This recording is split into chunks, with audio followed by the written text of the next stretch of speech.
Hello, I'm back. Do you even remember who I am? Yeah, I think it's been since August. Today is New Year's Eve, December 31st, 2011. I've thought about you all a lot. I've very much wanted to be recording, and somehow life happens, and there's not always time to do things like recording. So I really am hoping to at least record once a month. We'll see how it goes. But in the meantime, my kids are napping, I hope. I just put them down. We'll see how this goes. I have a ton of stuff to catch you up on. In September, I went to the Southern Adirondack Fiber Festival in Greenwich, New York. And in October, I went to Rhinebeck. Wonderful time at both events. See my hair flying? It's sitting right in front of the heater. Yeah. I suppose I could turn it down. Maybe the blower will go off. But I'm sitting right next to the window because it's a kind of a cloudy day and I'm concerned for light. So I'm sitting right next to the window and it was a little too bright, so I closed one curtain, and so half the curtains are in front of it and half is open, so hopefully the light works out. We'll see. Excuse me. So anyhow, kids are in for nap. Husband's working. Hopefully I can get through this without children interrupting. We'll see. I have to my left here a bunch of bags from my adventures. And I don't usually buy much in general in kind of my regular life, but then when it's festival time, I kind of take advantage of those times. So yeah, it's going to be a little haphazard, and I'm just going to try and show you everything that I can, and it may not all be segmented, but I'll tell you as I go. So for Christmas, I had actually seen this at Rhinebeck and remembered it. And Santa brought for London and I for Christmas this book of knitted dinosaurs. So I thought that Santa was probably giving us the message that maybe Mommy could knit London a dinosaur. He just turned 4 beginning of December, so he's very into dinosaurs. So yeah, I'm thinking that there may be some knitted dinosaurs in our future. And then one of the kids gave me for Christmas a wall calendar of different quilting designs. More of like an inspirational, not a how-to. And then the other one gave me this 2012 knitting pattern calendar. So it's like a page a day, but you save them all because they're all patterns. You can see the back cover. That's what it looks like. And I had one from 2011. I enjoyed it. I haven't knit anything out of it, but I do like it. I do think it's a fun idea. Excuse me. From Southern Adirondack Fiber Festival, I got this cute little bucket bag from Jessa Lou. Love her stuff. It's actually meant more for spinning. It has a little snap on it. I don't spin, but I guess there's something that you do with spinning that this would be helpful. I don't know. I like it though, for my own purposes. And I actually use this yarn. It's Barocco. It's escaping me. It's the one that comes in, this is Aran Way, and it comes in like a chunkier one. Peruvia. I knew it would come. It's a purple. It looks, on my screen, it looks a little brighter than what it is in real life. But I made for my mom a milk run shawl. You remember the, shortly after the prince and princess got married last year, Kate was spotted running to the grocery store and getting some milk. And so the shawl was pretty cool. I did the one milk run shawl. I did just a basic simple garter stitch triangle with a ruffle on 2 sides, and I did the pattern without holes. I saw when I was at Rhinebeck, and I have the woman's information, I'm not really sure where it is at the moment, but there was this woman walking around with this stunning red milk run shawl. Loved it, and I had already liked the pattern, wanted to make it. I stopped her and said, how beautiful it was, how much I admired it. And if you haven't been, yarn festivals, fiber festivals are the kind of place where you stop people and talk about what they're wearing and ask permission to to pet their fiber and do those kinds of things. So we chatted about it, and she actually made it out of Cascade 220, and I like Cascade 220. I use it a lot. It's a terrific workhorse yarn, but I wasn't thinking about it as just this gorgeous yarn. It looked beautiful, just knit up in this basic garter stitch. So anyway, she inspired me to then make it for my mom for Christmas. So my mom got it and enjoyed it, likes it.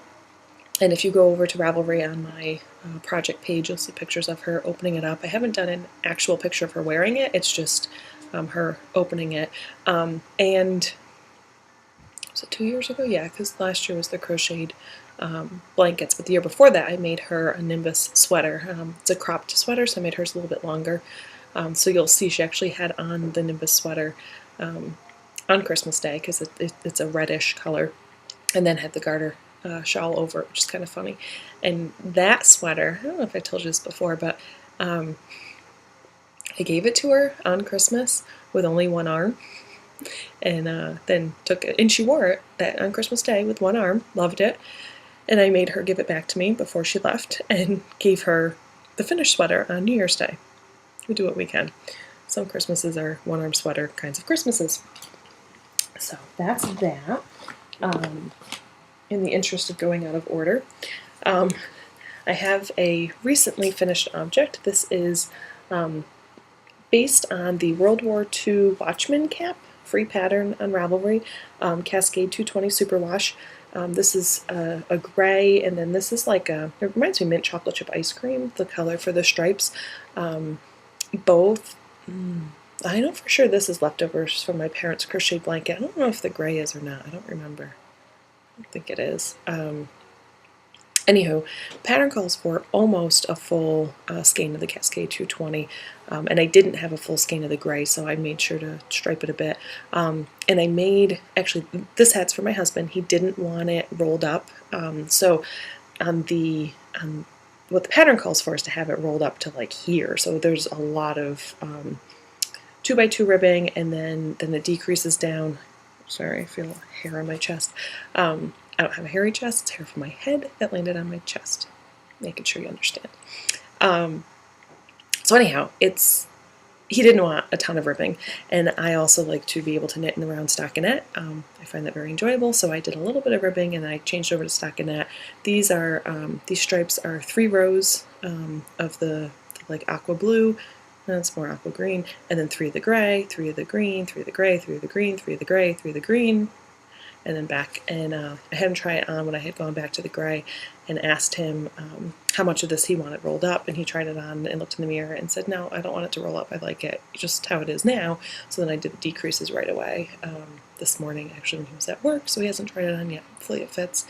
I took some pictures of London wearing it for my project page.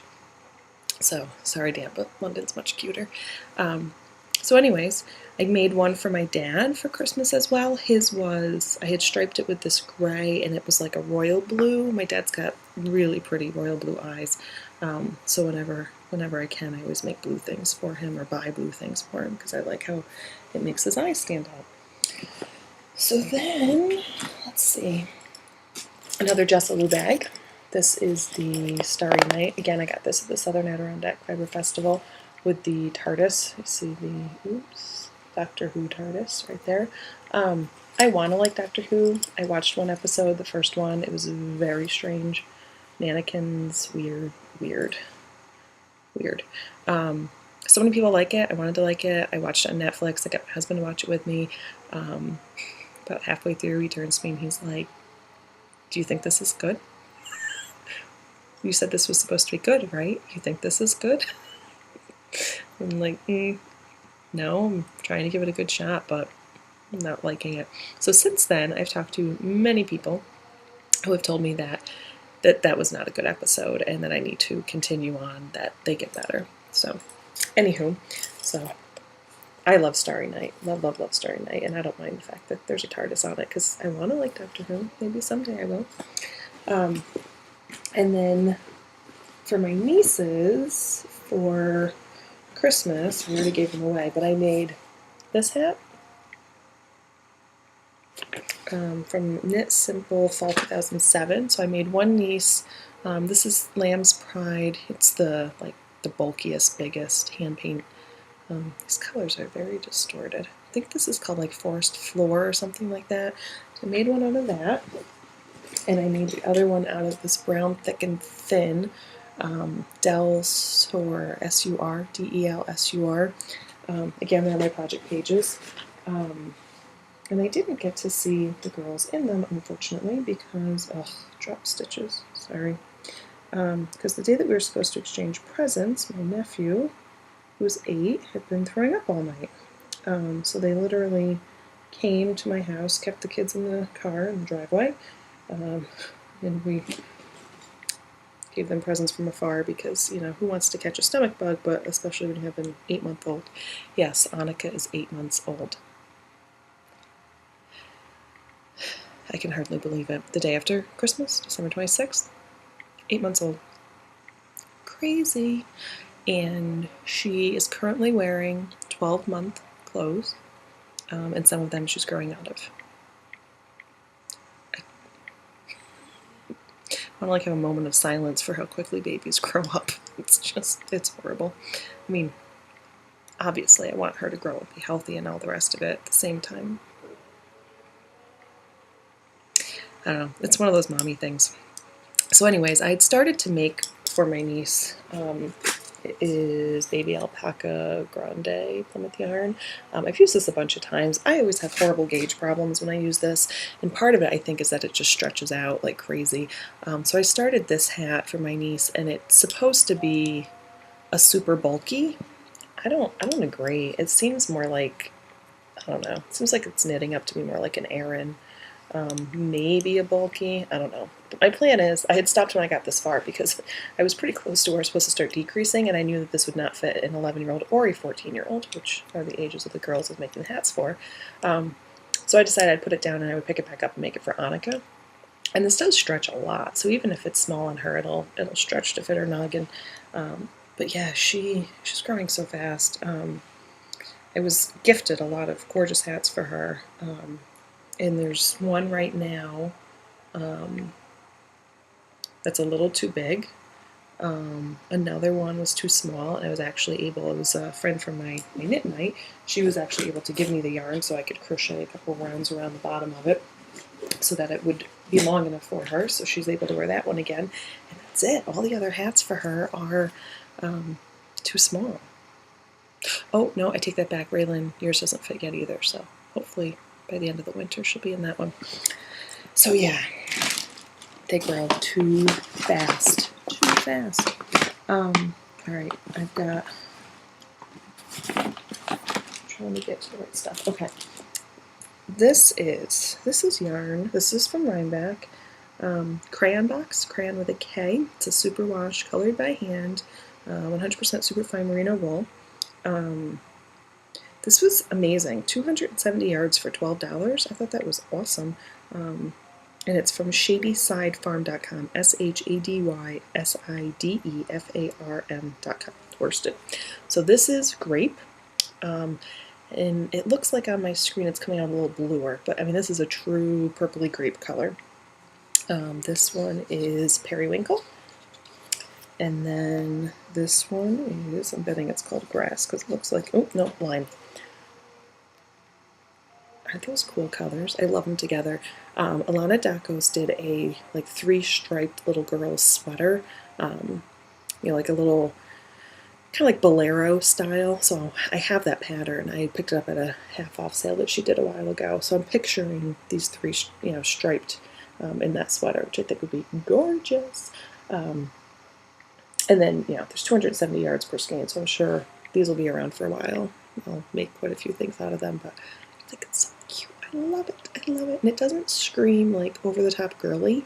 At the same time, looks very, yeah, it looks like it'll be durable and will hold up. It'll match a million different things. Really like those. Then I've got, let's see, also from Rhinebeck, there was this bag maker, Go Monkey Design. And I was looking, I love Jessalou and I love her bags, and I was looking for some bags that are a little bit bigger. Jessalou will do special orders, by the way. So I got this one. I got another one that's a triangular one. This one's like your typical box bag. So I got this. This is the box bag. The triangular bag that I mentioned is actually in my car right now. I keep a sock in it. And then I got some soak from the Fold. And this is Lacy, is the scent. Can't smell it. Nope, can't smell it. No idea what it smells like. Alright, that's it for that bag. Is this fun for you? I hope this is fun for you. I put all my stuff aside so that I could podcast and show you. And it took me a while to make that happen. Here's my 39th annual New York State Sheep and Wool Festival, Saturday and Sunday, December 15th through 16th. So I already have my reservations for next year, FYI. This year I hung out with Carol, who I met from the Itty Bitty Knits group. She flew in from Salem, Oregon. She is CE Herminator on Ravelry. So that was lots of fun. She flew in. She took classes on Friday. I got there Friday evening, and we actually roomed together. And we spent Saturday at the festival together. And then she had to get up at it was like 3:30 in the morning or something on Sunday to catch her flight back out again. Then also Denise, Mad About Matisse, and her sister Lana drove out from Kalamazoo, Michigan. Quite a trek. They got there also Friday evening. We spent Friday evening together and all day Saturday. And they also had to drive early Sunday morning. So they were blessed. I had a really good time with them. Then we had, let's see, Lisa Fiber Nymph. She, what did she arrive? She arrived Friday. Yeah, my Friday was not a good day. I met her at a not good moment, unfortunately. I apologize later because I'm just like, oh. It was not good. Anyways, so she and her husband came. We all hung out Friday night, and then off and on Saturday and Sunday. We kept bumping into each other at the festival. And then MJ Micro Knitter or MJ Knitter or Micro Knitter. I think she has a few different names in different places. And her husband came in from Michigan, and Melissa, and her husband Sean came in from Massachusetts. They're not so far away. They're kind of like me, not far. So we all hung out a lot Friday evening and Saturday, and then I spent all of Sunday with them at the festival. It was a blast. We had a really good time. I got to meet Nikki, Mama Four, also from the Itty Bitty Knits group. She went out to dinner with us too, and her husband on Friday night, and we kept bumping into them Saturday at the festival as well. And I feel like I'm forgetting some people. I'm sorry if I am. So anyhow, at the Briar Rose Fibers, I actually bought a bunch of their partially, I don't know, I was going to say partially used. They're not partially used, but I think that they're like the oddball end of skeins with no labels on them. So I got these three, well, they're $8 each, which I thought was excellent. This is all like shades of brown. I thought this would make just a nice simple hat, very manly colors. These are shades of like reddish pinks. And that one seems more like a worsted. The first one I think was like a chunky. And this one, I feel like browns and blues. Again, I think this one's a chunky. I just thought they'd make some, basic hats or cowls or some thick mittens. I don't know. I like Briar Rose, and it seemed like a good deal to me, so I went for it. Oh, I forgot one of the bags. Oh well. There's also at Rhinebeck, I got actually Denise and I, Mad About Matisse, we're looking all over for super bulky wool. Just solid, maybe semi-solid, pretty basic color-wise. I want to make it's from the Twist Collective. It basically looks like a pea coat. It's a super bulky yarn, more like a jacket than a sweater. I've loved it for quite a while, and I wanted to make it. And I always have my eye out wherever I am for super bulky yarn that's affordable, because super bulky yarns, you get 60, 70, 80 yards, and they can be $20 a skein for 60 yards to make a jacket or a sweater in my size. Not happening. So I'm always on the lookout, and Denise found it, actually. I don't remember what color she got. I want to say it was like a purple. But it was a little difficult finding enough in the, in the right, not in the right, in the same color. So I ended up with red. Sorry, screensaver went on. I ended up with a very true red, a little bit of a blue undertone to it. It's beautiful. And I don't wear a lot of red, so it kind of excites me to make this sweater slash jacket, maybe picot in red. I should get on that so I can wear it to Rhinebeck next year. So I didn't bring that with me, I apologize. And then I got, let's see, this is Holiday Yarns. It's a black and gold is the name of the colorway. It's a self-striping. I don't see black when I see this. I see gray. And I love gray and yellow together. I love self-striping socks. Well, I love striped socks. Self-striping makes it easier. So the whole weekend at Rhinebeck, I had my eye out for some sort of self-striping sock yarn to make socks out of. So this is beautiful. 400 yards, superwash merino wool and nylon. Yeah, I've never used Holiday Yarns. I've heard good things. Then I've got Miss Babs. I've heard about Miss Babs from the Stash and Burn podcast. My understanding is that they're a West Coast US based company, and I've never seen them at any of our fiber events on the East Coast. I say that like I go to every fiber event on the East Coast. I don't get around that much. I go to Rhinebeck, which is the big one, Southern Adirondack Fiber Festival, which is a smaller one, and that's about it. So their stuff is gorgeous. I mean, it's one of those booths where you just like stand there in awe, and you look around, and you like wipe the drool off of your chin, and you have to pick your chin up every once in a while because it's, on the floor. Gorgeous. So yeah, so I got 3 skeins. Oops. You see? Basically, this variegated one has each of these other 2 colors in it. This bottom one is a very pale green. It's kind of it's got a lot of yellow in it, whereas this one is olive. This is showing up more blue on the screen. It's not blue at all. It's a very pale yellowy green. And this is showing up almost black. Let's see. Yeah, it's not really picking up good. Oh, this looks better now. This one's like an olive green. The baby's crying. She's going to sleep less than half an hour. I'm going to give it a minute. And then this one has just got all different colors in it. The greens, the reds, the purple. And now I'm not going to be able to think. The baby's crying. But my intended purpose for this was the Stephen West knit-along shawl, Earth and Sky. I didn't love my yarn choice for it, so I really want to do it again. And so this is Yummy Hand-Painted Sock and Baby Yarn, 2-ply superwash, Miss Babs. This one is Rose Garden. This one is Frog Belly. This one is Vertigans. And this is Duet from Brooks Farm. And I want to use this for a daybreak. I bought a purple the first year I ever went to Rhinebeck of the same thing from them. This is 50-50 kid mohair and fine wool. And I think that the purple I bought was this one, I think.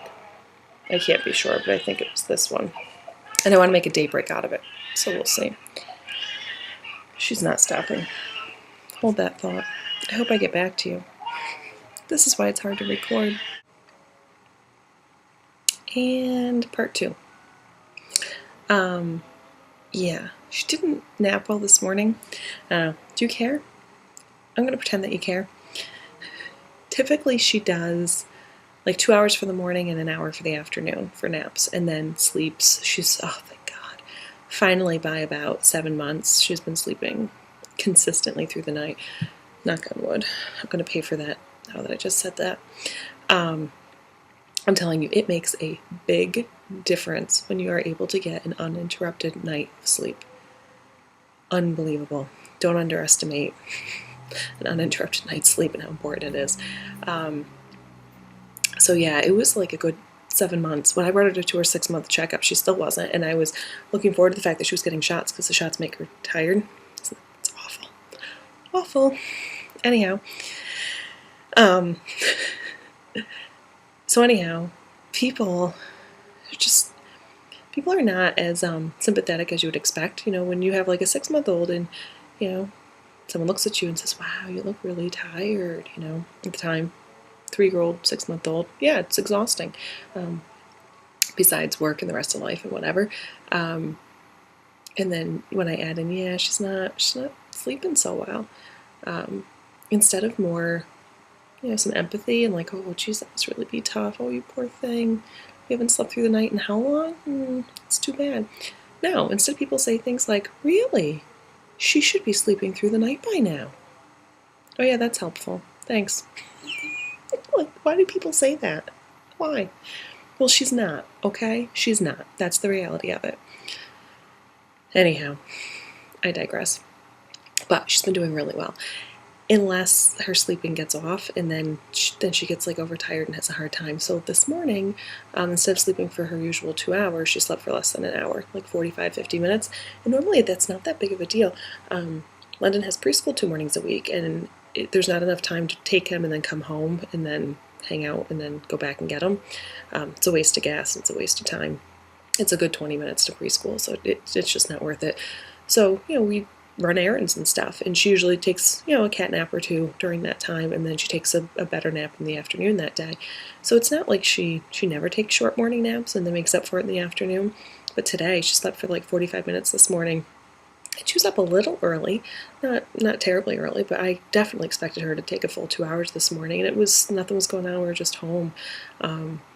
So now for the afternoon nap, I think she's just so tired that she's having a hard time keeping herself to sleep and is getting angry about not being asleep.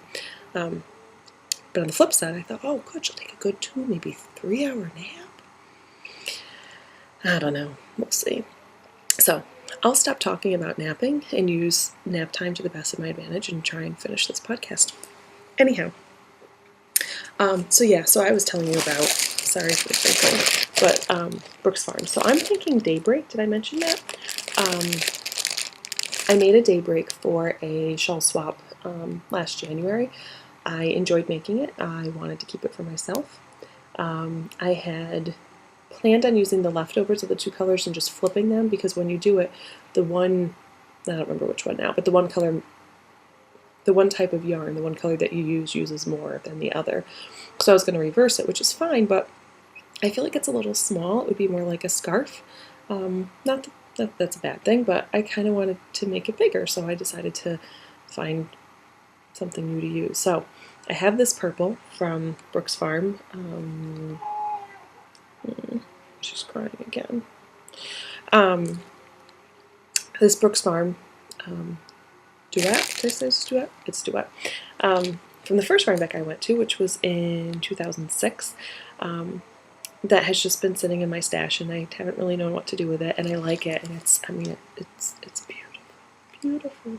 So I want to use it. So I went thinking that maybe I would get like a gray. I really like purple and gray together, and they didn't have any gray. So then I was like, well, not having the purple with me, I was a little concerned about trying to match it up and whether or not I would like how it went together. So I decided to get something that was variegated, and figuring, you know, there's so many purples in this. There's I don't know, I can see 3 different purples. You know, a real like dark kind of grape, kind of a medium purple, and then a lighter one. And then there's another one that's kind of a cross between a purple and a blue. And then there's 1 or 2 blues, and then there's several greens as well.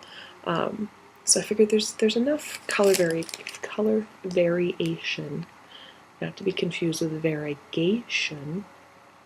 in this that it should match the purple I have to make a daybreak. So that's my hope. We'll see. Brooks Farm, they do have a website. To my knowledge, they only do shows. They don't really do orders off the website. I love their stuff. You know, I also have the yarn's called Foreplay. Isn't that funny? They have yarn called Foreplay that I got, wasn't that year. When did I get it? I don't know, maybe like 2008. And I got a lot, maybe I'd say between 1,500 and 2,000 yards, because I didn't know what I wanted to make out of it, and I wanted to have plenty of whatever it was, because it was all the same dye lot. You can't order it online. I'd have to wait a year to get it again. So I got plenty to make a sweater out of. It's still sitting there. I've thought about making the Lara sweater. It's yeah, Debbie Bliss. I was gonna say Vera Bradley. No, it's a Debbie Bliss sweater, not a Vera Bradley. I don't know. I can't decide if I like variegated sweaters or if it's just too much variegation. I have this brown and blue variegated yarn with the intent of making a sweater out of it, and since then I've been like, do I like variegated yarn in the sweater? I don't know. But it's a whole lot of yarn to use for anything else, so I should probably just make it. I don't know. I can't decide. Indecision. So then I went back to Miss Babs on Sunday because they had the Yowza What a Skein, which is 100% superwash merino, hand painted, 560 yards, worsted, I think. Is this worsted? I'm looking at the band. I think it's worsted. I don't know. It seems worsted-ish. If it's not, then it's maybe a DK or a sport. Knitting gauge, 4 to 5 stitches per inch, needles 6 to 8. So yeah, it's like a DK or a worsted. Anyhow, they had this whole section of this Yowza What a Skein, and I think that, I don't know, but I think that each skein is unique, it's individualized. Maybe it might happen on a couple skeins that are similar, but I think for the most part they're pretty unique. So I wanted to find a pattern with just one skein. I could make it and be done with it and not have to figure out how to put them together. I wanted it to be something for me. So MJ and I sat on Melissa's computer on Sunday morning while eating breakfast. Melissa made, I don't even know what it was. It was some homemade bread. It was fabulous. And I gave up gluten right after Rhinebeck. So it was a nice way to send myself off of eating gluten. But anyways, it was really good. So we were drinking coffee that Melissa brewed and eating her homemade bread. It was very yummy. While cruising Ravelry, trying to come up with a pattern that I liked that I could use one skein with. So, and MJ assisted with my decision making. So the colorway is called Willow Wood, and it's very earthy. Greens, browns. I love it. I so love it. So love it. I mentioned that I love it. I love it. And I'm planning on making, and I don't know how to say it, Saroyan?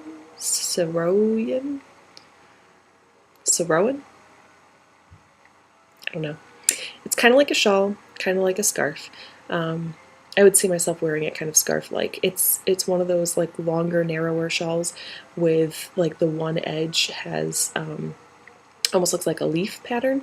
I also like Alana Daco's cedar leaf shawlette, that I can say. That was the other pattern I was thinking of, but I want to say that maybe that was a finer weight yarn, and that's why I didn't go for that one. Saroyan, something like that. I try to get things right, I really do. But then I hit the fold, as you know, because you saw the soak. I have a lot of sock yarn. A lot. Yeah, I have a lot of sock yarn. And it's all, like, I was in the Socks That Rock sock club for 2 or 3 years, before kids, when I had, disposable income. Not so much anymore. And I've only knit a couple of the skeins up. So I seem to like shawlettes and shawls, and I go looking through my sock stash to do something because I don't want to buy more. I want to use what I have. And I have a horrible time putting these variegated yarns together. So I went to Socks That Rock with the intention of trying to find something pretty solid or semi-solid that could match something that I have. I didn't go with one particular skein of yarn in mind, just something in general. So I picked up a Rare Gem. It's kind of a chocolatey brown color and lightweight. So I figured at some point I will pair up. Ooh, the camera's picking that up really well. It's a good representation. So at some point I'll pair it up with something I already have to make something. And then fiber optic yarns. This one is like a brown, yeah, it's like a brown, I would say tonal, except that there's gray in it. So I don't think it can be tonal when it's brown with gray. I think that would be variegated. Can you see it? I hope you can see it. This is Black Coffee, number 9. And this is a, let's see, superwash merino worsted, 205 yards. And then this one is Pewter Batik, superwash merino worsted. So this gray is in this variegated. Can you see it? I don't know if you can see it. I hope you can see it. So again, some sort of combination of two things for some sort of shawl, shawlette type of thing. Oh, there you go. That's good. Now see, like right above, see right there? See that gray? That's this. Isn't that cool? I love it. Love it, love it, love it. And that's it. That's my haul. Yeah, that's it. I did pretty good. I also got, which I don't have to show you right now, from the Southern Adirondack Fiber Festival, a big skein of yarn with like huge, super bulky, and it has these really cool like flowers and leaves in the yarn that are also made out of fiber. And there's a pattern. You can make a cowl or you can make a hat, and it's free with purchase. I actually I got it from Common Thread in Saratoga, and had asked later. Sorry, I'm so distractible. These were next to each other, and this brown is in this, and it just, do you see that? It looks so pretty together. Sorry. Anyhow, ooh, shiny. So I asked for the pattern for the hat because I thought it looked really cool. And what you do is you start knitting this hat, and every time you come to one of these little flower leaf things, you just keep pushing it along, and you get to a point where all the flower leaf things are together, and they make like this big like flower leaf thing. So it could be like sitting like here on your hat all together, or they've got a pattern for a cowl where you just kind of, as they come, you just keep knitting. So it's these little flower leaf things, like kind of like almost like polka dots all over your cowl. It's so not my style at all, and I love it. I don't know, I thought it would look really cool. I don't wear a lot of hats. When I do, it's like, you know, it's like super cold out and we're gonna play outside, or I don't know, whatever. For the rare occasions I get to New York City in the winter, it would be like walking around New York City for the day because you're freezing because you spend a lot of time walking when you're in big cities like that. So yeah, I don't wear them very often, but then when I do, I want a hat that's really cool and fun and funky and, you know, whatever. So I thought that would be just a cool hat to have that I'll probably wear once a year or something, but it'll be fun to have it. So I bought that and some really cool smelly soap. Smelly meaning good. It's this couple that makes soap in their basement. It's their like retirement gig.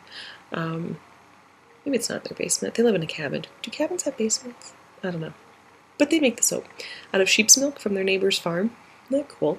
And I got it's covered in fiber, so when you wash it, the fiber will felt and the soap will come through.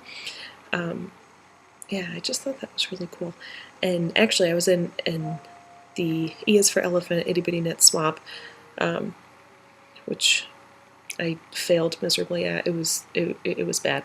I had a really difficult, well, 2011 was a difficult year. I mean, obviously, Hanukkah is one of the biggest blessings I've ever had in my life. And, please do not think I'm saying anything about that, because I do not mean that at all. Aside from Hanukkah, 2011 was a very difficult year for a number of reasons. One of which, our dog Portia, one of our retired racing greyhounds, her health has been slowly declining for well over a year. And there was an accident the morning that I was supposed to be leaving to go to Rhinebeck, and we had to put her down that morning. Horrible. Obviously, you never want to have to put your dog down, ever. You really don't want to have to do it on the morning that you're planning on going away for a weekend, the first time you're leaving your baby, the first time your husband's going to be completely flying solo with the two kids. I mean, he watches them here and there, of course, by himself, of course. He's a very hands-on dad. Going away for 2 nights, it's a lot. It's a lot for him. It's a lot for me, emotionally. He did beautifully. The kids did beautifully. Don't take this the wrong way at all. It's very anxiety-provoking to leave your children and your baby for the first time. And then on top of it, to have your dog die tragically that morning. It was rough. And then to add to that all the other things that had happened in the preceding months, it was a lot. So by the time I got back from Rhinebeck, and Rhinebeck was great, and it's in some ways it was horrible, the timing of it, and in some ways it was wonderful, the timing of it, because I got to spend a really great weekend with some really great friends, doing something I very much love and look forward to every year, all year. Like Rhinebeck is my Christmas. Like it's a 5-year-old on Christmas morning. That's me in Rhinebeck. Love it. But I got back from Rhinebeck, and life was just really difficult. I was really struggling, really struggling. And although my poor swap partner, I had all of her goodies wrapped up, ready to go. I had the box all set. Right before I left for Rhinebeck, I had emailed off to the person coordinating the swap for my swap pal's address so that I could mail it when I got back.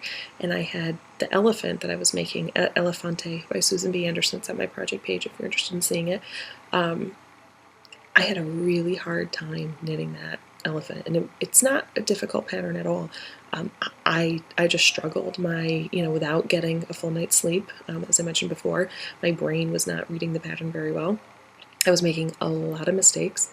I finally felt like I had the hang of it by the time I was going to Rhinebeck, and I had the feet done, and I just needed to do the body and the head. And it's a small project. It's not a big project. And I took it to Rhinebeck thinking I could finish it up and get it in the mail as soon as I got back. And just things got really difficult for me, and I didn't have the time or the ability to think, basically, during my downtime to be able to get that done. And so it took me until like November. I think it was right before Thanksgiving that I finally got the package in the mail. But anyhow, my late October and November was really very, very difficult. I really struggled.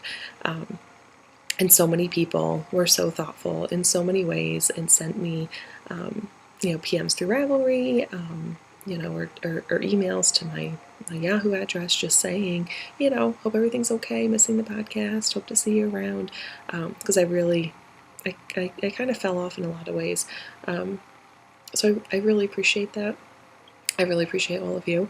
Like I said, I hope to be podcasting monthly. That's my goal. I'd like to do it more often. I really would like to do it more often.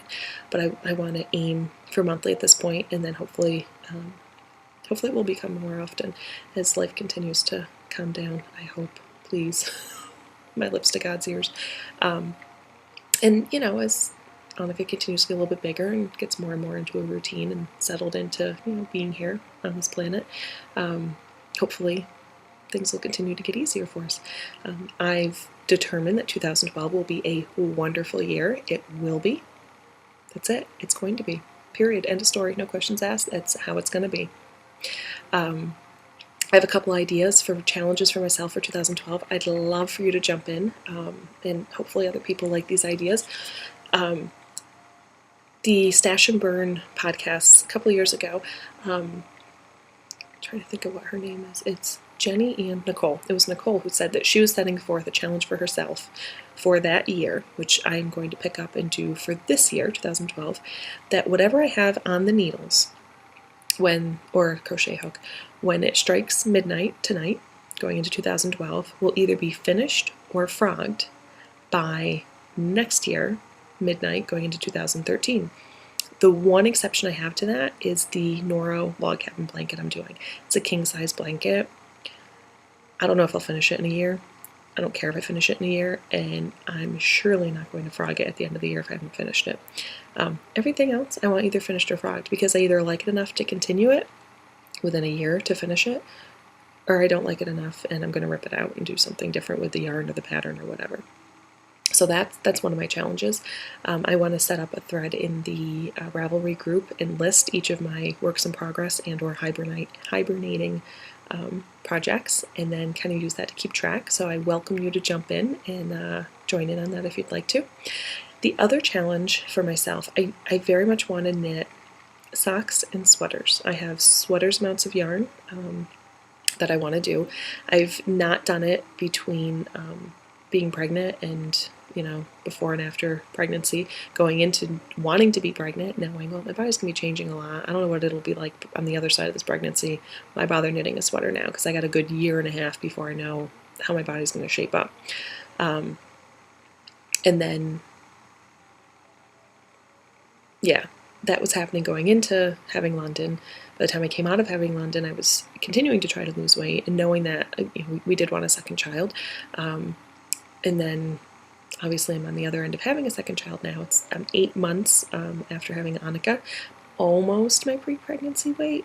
I'm pretty close, probably, holidays stink, but I think I've gained about 3 pounds over the holidays, so I'm probably about 8 pounds from my pre-pregnancy weight, which I think is pretty darn good considering she's 8 months old. My OB has always said that, at the 1 year mark at their birthday to attempt to be back to your pre-pregnancy weight. So I'm totally on track to getting there by her birthday. So happy about that. So anyhow, I've got sweater weights of yarn, and I've got patterns for patterns for sweaters that I've very much been wanting to do. So I want to get some of those cranking on my needles. And socks. I've always wanted to be a sock knitter. I've always wanted to have a wardrobe of hand knit socks. I have 3 or 4 pairs right now that are partially done in different levels of completeness, and I've found that they are a really great project to take with me, and I can do a couple rows here and there, and that works really well. So I want to knit more socks this year. So those are the 2 things I really want to do. And then I've got just some other random projects that I've been wanting to do, like the Bella's mittens, that pattern. I wanted to do that for a couple of years. Why haven't I done it? Turn a square. Why haven't I done that? So I haven't decided exactly how to do it, but I'm thinking of putting up another kind of challenge thread of just projects I want to get to in 2012, projects that I've been wanting to do. I have the yarn to do, and I just haven't done it yet. The pattern's sitting there. I was gifted the vitamin D sweater pattern. I love that pattern. It's beautiful. I don't know if I have the yarn for it. I got to check on that one. But then too, giving myself permission that if I really want to make a pattern, yeah, it's okay to go out and buy the yarn for it. Not for everything, not to go crazy, don't get me wrong, but there's some patterns I've really wanted to make, and I also don't want to, my attempt to be frugal with yarn purchases, I don't want it to also stop me from doing what I also really enjoy. So kind of finding that balance. So yeah, I haven't totally ironed out that plan yet, but the challenge being to knit things I've been wanting to knit, mostly sweaters and socks and a couple accessory type things here and there, and to make a list of those things. Maybe challenge myself to 12 of them. There's several things for both Annika and London that, it's been in the queue. I've got the yarn, just need to make them. It's, some really, really cool patterns and really beautiful yarn that I know I will enjoy doing it. And there's something about lists that really works for me. If I have a list, I like to, I don't know, it's the discipline of a list. I enjoy that. So yeah, what are your New Year's resolutions or challenges? Or yeah, they're not really resolutions; they're challenges. I like a challenge. Resolutions, eh. So yeah, I missed you guys. I'm so glad to see you again. Please comment, say hello. The RAV group is totally dead. I apologize. I take full responsibility for that. I've really been fallen off the face of the earth. I want to be back. I'm hoping to be back. I'm hoping that things are back to where they need to be so that I can be contributing again. So I've missed you all. Hopefully you're still around. Hopefully you find me again if you have forgotten. And I will try my darndest to podcast once a month. So happy 2012. Have a good one. Bye-bye.